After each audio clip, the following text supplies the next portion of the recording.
Նախընտրական այս թողոբոհի մեջ ավելի ակտիվացիա, բա Ռուսաստանը այդքան բան է մեզ համար արել, ինչու չեք գնահատում։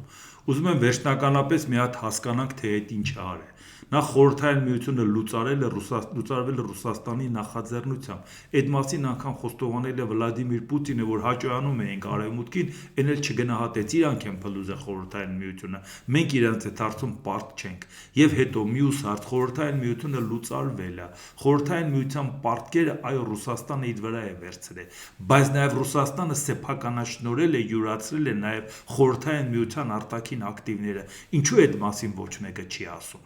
Այսօր Ռուսաստանը ասում է, որ դե բերեք պարտքերը փակենք, բոլոր հանրապետությունները դրան համաձայնվեցին։ Լավ, համաձայնվել են, հասկացանք, բայց Լևոն Տեր-Պետրոսյանը, քանի որ ԴԿԳԲ-ի գործակալ է, Ռուսաստանի դեմ չէր խոսի, Ռոբերտ Քոչարյան, Սերժ Սարգսյան չէին խոսի։ Նիկոլ Փաշինյան, քեզ ճղում ես, թե իբր թե Ռուսաստանից ազդեցությունը պակասեցնում ես։ Բայց այդ Ռուսաստանին ասա պաշտոնապես ցույց տվեք, ինչ ակտիվներ ուներ խորհրդային միությունը եւ դրա դիմաց ինչ պարտք եք դուք փակել։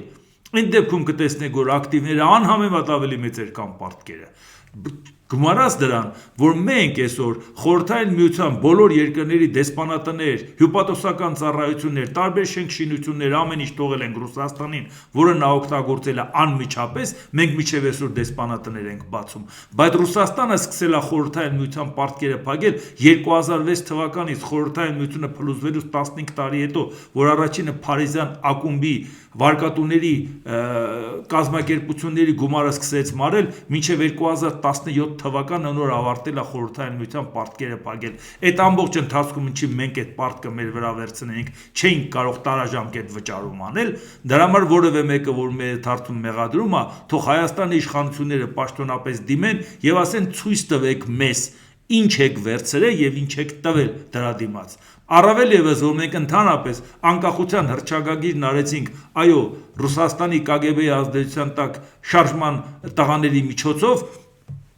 որից հետո մենք անկախություն ենք ստացել խորհրդային միությունը փլուզելուց հետո, բայց 93 թվականի նոյեմբերի 22-ին նոր ընդունել ենք մեր ազգային արժույթը եւ հետո օրենք ենք ընդունել, որ շրջանառությունը դադարեցվում է ռուսական եւ խորհրդային միության փողերի։ Խորհրդային միությունը 91 թվականին չկար, խորհրդային միության փողերը մինչեւ 93 թվական Հայաստանում կար։ Ռուսաստանը, որը որ ցանկանում էր պաշտպանել խորհրդային միությունը, հանրակրվե էր արել։ Ինքը 92 թվականին իր ազգային արժույթը ուներ։ Մենք ինչու տենց արեցինք, այդ աղբը բերում էինք մեր երկիրը ենք լցնում ռուբլով եւ այդ ռուբլով մենք շրջանառություն էինք իրականացնում, որովհետեւ մենք պատրաստ չէինք այդ անկախությանը։